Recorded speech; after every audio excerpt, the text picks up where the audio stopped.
अस्सलामुअलैकुम नाजरीन, मैं हूं उस्मान खान और आप देख रहे हैं द वॉइस ऑफ एशिया। उम्मीद करता हूं कि आप सभी दोस्त बखैर व आफियत होंगे। अल्लाह ताला आपको अपनी हिफ्ज़ व अमान में रखे। नाजरीन, कल शाम से ही आप देख रहे हैं कि भारत में एक जश्न का समा है। चाहे आम आदमी हो, चाहे सियासतदान हो, चाहे कोई ब्यूरोक्रेट हो, टेक्नोक्रेट हो, कोई सिविलियन हो, कोई आम रेडी लगाने वाला हो, सब के सब शोबिस के हलकों से अगर कोई हो, जश्न मना रहे हैं, खुशियां मना रहे हैं। और एक खुशी की लहर दौड़ गई जब चांद पर कदम रखा भारतीय मिशन ने। और भारत के यहाँ पहुँचने के बाद, चांद पर कदम रखने के बाद, अब भारत दुनिया का चौथा मुल्क बन गया है। याद रखिए कि साउथ पोल पर लैंड करने वाला ये पहला मुल्क है दुनिया का। यानी ये चांद का वो हिस्सा है जो कि अमूमी तौर पर छाँव में रहता है और इसमें ज़िंदगी के ज़्यादा आसार जो हैं इसकी तवक्को रखी जाती है। मसलन पानी के हवाले से यहाँ पे जो आसार हैं उसकी तवक्को या एक्सपेक्टेशंस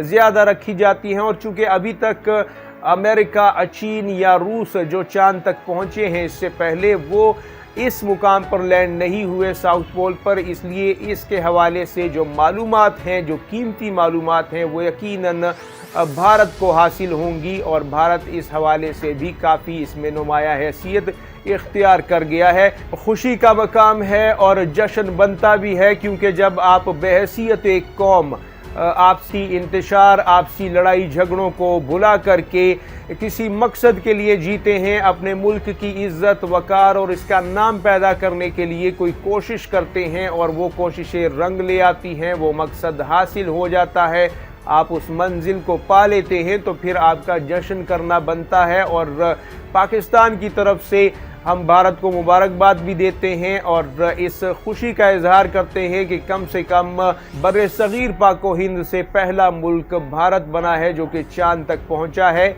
और उम्मीद करते हैं कि मुस्तकबिल में पाकिस्तान भी इसी रास्ते पर चलते हुए इंशाअल्लाह इस मिशन को पूरा करेगा।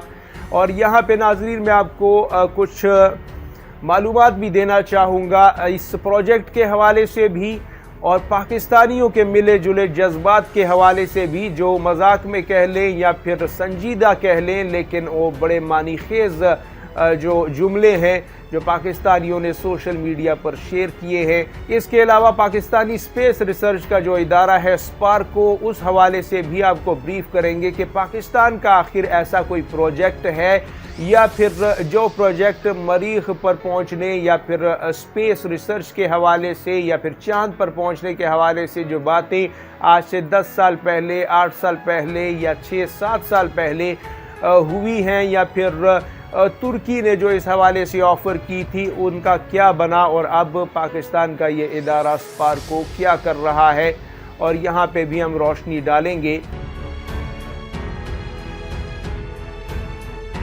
नाज़रीन, यहाँ पे आपको सबसे पहले इस प्रोजेक्ट की थोड़ी मालूमात दे देते हैं जो इंडिया का चांद पर मिशन कामयाब हुआ है। इस हवाले से आप यकीनन बहुत कुछ तो जानते होंगे। ये भी दावा किया जा रहा है कि आमतौर पर जो हॉलीवुड मूवीज़ होती हैं चांद पर पहुँचने के हवाले से, उनका बजट भी इससे 2 गुना 3 गुना ज़्यादा होता है। दूसरा ये कि नाज़रीन, 14 जुलाई को लॉन्च किया गया ये प्रोजेक्ट और अब 14 दिन तक ये जो मिशन है ये चांद पर ही रहेगा और मालूमात इकट्ठी करेगा, और वहाँ से ये मालूमात जो है ये फिर इसरो जो इदारा है भारत का, इंडियन स्पेस रिसर्च ऑर्गेनाइजेशन, वो इन्हें हासिल करेगा और यूं ये संगे मील अबूर होगा। इसके अलावा नाजरीन, ये तीसरा मिशन है। इससे पहले चंद्रयान 1 जो है वो नाकाम हुआ था। चंद्रयान 2 जो है वो भी नाकाम कह ले, लेकिन फिर भी वो बहुत करीब पहुंचा था। मतलब इतना नाकाम नहीं हुआ था कि जिसे आप कह लें कि बिल्कुल एक बेतुकी सी मेहनत हुई थी, नहीं, ऐसा नहीं है। बहुत करीब तक वो पहुंचा था, लेकिन उसके बाद वो खो गया था और अब तीसरी बार ये कामयाब हुआ है। और इसके अलावा नाजरीन, आपको बताते चलें कि सबसे ज़्यादा अमेरिका जो है वो 25 से 30 अरब डॉलर या फिर बाज़ जगहों पर 22 से 23 अरब डॉलर जो है वो स्पेस रिसर्च पर खर्च करता है। दूसरे नंबर पर चीन आता है जो कि तकरीबन 11 से 12 अरब डॉलर जो है वो अपने स्पेस रिसर्च प्रोग्राम पर खर्च करता है। और तीसरे नंबर पर जो है इसमें यूरोपीय यूनियन आता है जो कि 7 से 8 अरब डॉलर खर्च करता है।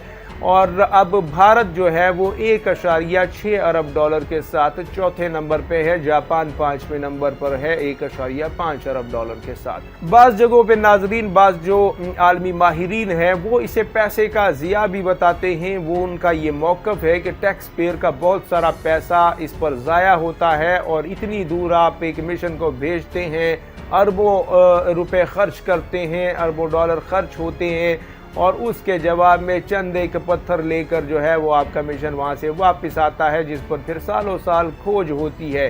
तो इसकी बजाय जो ममालिक वहाँ पे पहुँचे हुए हैं उन्हें रिसर्च करने दें। अगर उन्होंने वहाँ पे ज़िंदगी ढूंढ ली और उन्होंने अपने किसी शहरी को वहाँ पे चांद पे या मरीख पे रिहाइश के लिए भेजना शुरू किया, तब हम भी ऐसा कुछ कर लेंगे और इस पैसे को इस्तेमाल कर लेंगे। लेकिन तब तक चंद ईंटें, पत्थर और रोड़ियाँ इकट्ठी करके यहाँ पे लाना जो है ये कोई मुनासिब नहीं है। बहरहाल ये एक महदूद सोच है, इसके हक में तो नहीं है हम भी, और ना ही कोई भी इंसान ये कह सकता है कि आप रिसर्च एंड डेवलपमेंट के मामले में आगे ना बढ़ें। ये होना चाहिए। नई जो जहतें हैं उन्हें मालूम करना चाहिए और खला में अपनी जगह बनाने के लिए हर मुल्क को अपनी कोशिश करनी चाहिए, क्योंकि आइंदा का मुस्तकबिल इंसानों का खला में देखा जा रहा है। और ये अगर सच है तो इसके लिए किसी को भी गफलत से काम नहीं लेना चाहिए, चाहे वो पाकिस्तान है, चाहे वो भारत है या कोई भी मुल्क है। अब नाजरीन, आपको पाकिस्तानियों के मिले जुले जज्बात के हवाले से बताते हैं। पाकिस्तान में जो सोशल मीडिया सार्फिन हैं उन्होंने बड़े दिलचस्प जुमले कहे हैं, बहुत ही मानीखेज जुमले हैं। मिसाल के तौर पर एक सारिफ ने कहा है कि हमारे झंडे पर चांद है, लेकिन भारत का तो झंडा ही चांद पर पहुंच गया। एक और सारिफ ने कहा है कि भारत चांद पर पहुंच रहा है और हम यहाँ हर रोज़ एक नया चांद चढ़ाते हैं।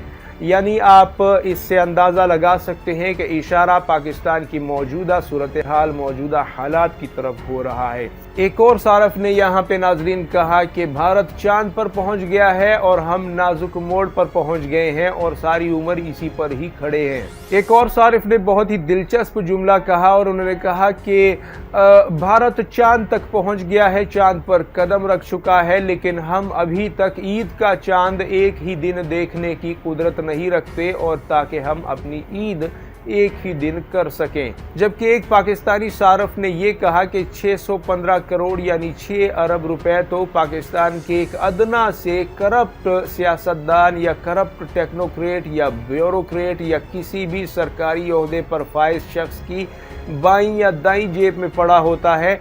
यानी अगर हम किसी एक सियासतदान से भी उसकी ज़िंदगी भर की करप्शन का पैसा वापस ले लेते तो शायद हम उसमें 20 बार चांद के प्रोजेक्ट बना लेते और चांद पर शायद जाकर आकर फिर भी जा चुके होते। यानी ये एक कहने का मकसद ये है कि ये कोई बड़ी अमाउंट नहीं है। आप अगर माजी में थोड़ा नज़र दौड़ाएं तो एक बार एक अखबार का तराशा मैं पढ़ रहा था जिसमें लिखा गया था कि शौकत अजीज़ जो उस वक्त के पाकिस्तानी वज़ीर आज़म थे परवेज़ मुशर्रफ के दौर में, उन्होंने सिर्फ एक प्लाट की करप्शन का जो उन पर केस था गालिबन वो 84 अरब रुपए बनता था, यानी उस ज़माने के 84 अरब रुपए। लिहाजा आप अंदाज़ा लगा सकते हैं कि ये कोई बहुत बड़ी अमाउंट नहीं है, लेकिन इसके लिए बहुत बड़ा जज्बा बहरहाल ज़रूर चाहिए। नाज़रीन, अगर आप इसरो का अंदाज़ा लगाएं जो कि भारतीय जो इदारा है स्पेस एंड रिसर्च का, तो उसका जो ट्विटर हैंडलर है उस पे तकरीबन 60-70 लाख से भी ज़्यादा जो फॉलोवर हैं वो मौजूद हैं और वो लम्हा बलम्हा लोगों को अपडेट करते हैं, ट्वीट करते हैं, अपनी नई एक्टिविटी के बारे में बताते हैं, आइंदा के मुस्तकबिल के प्लान्स के बारे में बताते हैं, किसी नई रिसर्च के बारे में बताते हैं। लेकिन हमारा जो इदारा है स्पार्को, उसका अगर आप ट्विटर पे ढूंढने की कोशिश करेंगे तो मेरा ख्याल है एक अकाउंट बना हुआ है जिसमें तकरीबन 3-4 हज़ार या 5 हज़ार फॉलोवर हैं और उस पर भी आखिरी ट्वीट पता नहीं 10 साल पहले की गई या 8 साल पहले की गई, यानी वो एक्टिव ही नहीं है। उस पर कोई हिलजुल ही नहीं देखने को मिलती, कोई उस पर एक्टिविटी नज़र ही नहीं आती कि जिससे आप कहें कि ये सच में पाकिस्तानी इदारे स्पार्को का ट्विटर हैंडलर है या उनका अकाउंट है या फिर ये कोई फेक अकाउंट है। यानी आप पता ही नहीं लगा सकते, क्योंकि इस किस्म की हालत जिस अकाउंट की भी होगी उससे आप हुकूमत की अदम तवज्जुही का जो अंदाज़ा है वो भी लगा सकते हैं। अब नाजरीन, हम बात करते हैं पाकिस्तान के हवाले से। क्या पाकिस्तान कभी चांद पर पहुंच पाएगा? पाकिस्तान भी ऐसा कोई प्रोजेक्ट लॉन्च कर पाएगा या नहीं? तो सबसे पहले नाजरीन, मैं तो आपको यही बताऊंगा आदाद व शुमार में जाने से पहले कि जब भी भारत कोई एडवेंचर करता है, कोई उसका ऑब्जेक्ट जो है वो अचीव करता है अपने मुल्क के लिए, तो पाकिस्तान के लिए वो बड़ा लकी साबित होता है। मिसाल के तौर पर जब भारत ने न्यूक्लियर टेस्ट किया था 1975 में, तो उसके बाद इसे दोहराया 1998 में, और पाकिस्तान ने उसके फ़ौरन बाद न्यूक्लियर टेस्ट कर दिए। और उस वक्त के जो पाकिस्तानी रहनुमा थे जुल्फ़िकार अली भुट्टो गालिबन, उन्होंने कहा कि हम घास खाएंगे लेकिन हम एटमी हथियार, एटमी सलाहियत हासिल करेंगे। यानी ये वो अज़म था जो कि उनके करने के बाद इन्हें होश आई और इन्हें भी करना पड़ा। इसी तरह अब चांद पर भी भारत पहुंचा है। यकीनन अब पाकिस्तान भी इस हवाले से सोच रहा होगा, हिकमत अमली तरतीब दे रहा होगा, और इस हवाले से जो साबका डेड प्रोजेक्ट्स हैं उन्हें भी अब जिंदा करने के लिए कोई ना कोई इकदाम जो है वो उठाया जाएगा। दूसरा ये है नाजरीन कि तुर्की ने इस हवाले से 2017 में, 2014 में और फिर 2019 में भी ये ऑफ़र की थी कि मरीख पर जाने के लिए या फिर चांद पर जाने के लिए तुर्की एक तरफ तो यूरोपीय यूनियन के साथ जुड़ा हुआ है, दूसरी तरफ वो पाकिस्तान, चीन और तुर्की जो है ये भी मिलकर मरीख का प्लान जो है वो बनाएंगे, और उसमें पाकिस्तान को अपना बजट भी एलोकेट करना होगा। इस वक्त मुस्लिम दुनिया में यूएई जो है वो बहुत आगे जा रहा है स्पेस रिसर्च में, और उसके जो खलाबाज हैं वो भी नासा के इंटरनेशनल स्पेस रिसर्च सेंटर में, उस खलाई स्टेशन में वो पहुंच चुके हैं। यहाँ तक कि 14 अगस्त को पाकिस्तान को जश्न आज़ादी भी इन खलाबाजों ने मुबारकबाद दी पाकिस्तान को, जो कि यूएई से अरब खलाबाज जो है पहली बार खला में पहुँचे हैं, और इनका मकसद भी मरीख पर इंसानों को आबाद करना है। याद रखिए कि चांद जो है वो चंद लाख किलोमीटर ही दूर है दुनिया से, 3,84,000 किलोमीटर, और जो मरीख है उसका फासला करोड़ों है, यानी वो करोड़ों किलोमीटर दूर है। मार्स पर जाने के लिए, वहाँ इंसान को आबाद करने के लिए, इंसानी बस्तियाँ बनाने के लिए, इस चांद को बतौर एक स्टेशन, एक आरामगाह के तौर पर इस्तेमाल करने की जो प्लानिंग है वो इस वक्त दुनिया कर रही है, ताकि मरीख जो दुनिया से मिलता जुलता सियारा है वहाँ अगर ज़िंदगी मिलती है तो फिर चांद पर पड़ाव डालकर आगे फलांगा जाएगा। ये इस किस्म के प्रोजेक्ट्स जो हैं चल रहे हैं, और उम्मीद करते हैं कि पाकिस्तान भी अब 2026 या 25 में जो प्रोजेक्ट करने वाला था, जिसकी हामी आज से कई साल पहले भरी थी, क्योंकि नाजरीन 615 करोड़ रुपए को बड़ी रकम नहीं बनती, ये 6 अरब रुपए के लगभग रकम बनती है इंडियन रुपयों में। अगर पाकिस्तानी में आप देखें तो चले मान लें कि 1500-1800 अरब रुपए करोड़ रुपए बन गए, यानी 15-18 अरब रुपए बन जाते हैं। तो अगर जैसा कि एक पाकिस्तानी सारफ ने कहा कि एक सियासतदान, टेक्नोक्रेट या ब्यूरोक्रेट जो कि करप्ट हो, उससे करप्शन का पैसा वापस लिया जाए तो उसकी शायद 1 साल की करप्शन इससे ज़्यादा हो। यानी एक की बात कर रहा हूँ, और यहाँ पर तो सैकड़ों के हिसाब से है।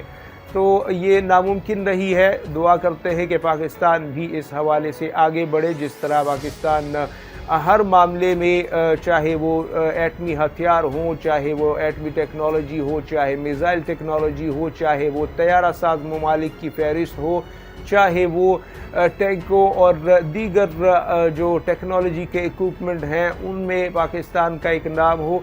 अब इसमें भी एक मंजिल रह गई है जो कि पाकिस्तान को अचीव करनी चाहिए। और वंस अगेन मैं फिर भारत को भी मुबारकबाद दूंगा। उन्होंने यकीनन एक बहुत ही मेहनत के साथ एक अच्छा جو آبجیکٹیو ہے اس کو اچیو کیا ہے۔ امید کرتا ہوں ناظرین آپ کے لیے یہ ویڈیو مفید معلومات کا باعث بنی ہوگی۔ دعا کرتے ہیں کہ پاکستان بھی اس معاملے میں اہم اقدامات اٹھائے اور کامیاب ہو، اور وہ دن آئے جب پاکستان بھی چاند پر پہنچے، مریخ پر پہنچے اور اپنے جھنڈے گاڑے، اپنے خلابازوں کو بھیجے۔ آپ بھی اس حوالے سے اپنی رائے ضرور دیجیے گا۔ جن دوستوں نے ہمارے چینل کو سبسکرائب نہیں کیا ان سے گزارش ہے کہ ہمارے چینل کو ضرور سبسکرائب کریں، ویڈیو کو لائک اور شیئر کریں، اور ہمارے انسٹاگرام، ٹویٹر اور فیس بک کے دیگر اکاؤنٹس کو بھی لائک کیجیے، فالو کیجیے۔ اللہ حافظ و ناصر۔ پاکستان زندہ باد، امت مسلمہ پائندہ باد۔